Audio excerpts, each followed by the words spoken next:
Монгол дарга нар өвдөхөөрөө тэнд гадаадд биш эх орондоо энэ улсын эмнэлэгт дэмжлүүлдэг болсон цагт эмнэлгийн чанар сайжирна. Цаг авцсан яаралтай үзүүл эрүүл мэндийн асуудалтай очиод Юу солонгос явж дэмжлүүлэх вэ?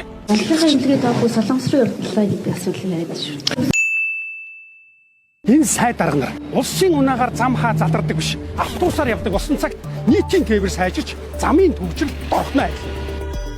Тэр 126 гишүүний хүүхэд тэнд хувийн сургууль биш энд улсын сургууль сурдаг болсон цагт сонгогч таны хүүхэд дэлхийн боловсрол эзэмшдэг. Дараа англи хэлийг төр хувийн хвшил гэж ялгалгүйгээр хүүхэд бүртээ тэгш боломж олгох зохицуулалтыг гишүүдийн олонх нь уг заалтыг дэмжлгүйгээр унгаагаад байна. Энэ 126 гишүүн Монголдо үйлдвэрсэн хүн сэргэлж хувцс өмсөх юм бол үндэсний үйлдвэрлэл хятадтай өрсөлдөж дэлхийд гарна. Юун жидүүг явуулгаа.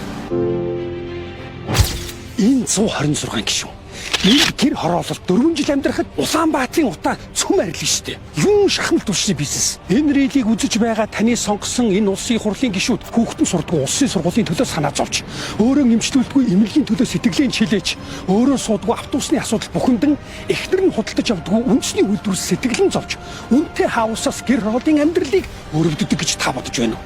Тиймээс энэ цагаас эхлэн улсын хурлын 126 гишүүн сай дарга нарыг улсын эмнэлэг, улсын сургууль, улсын цалин, нийтийн тээвэр гэр хороолд амьдрах реформыг эхлүүлцгээе.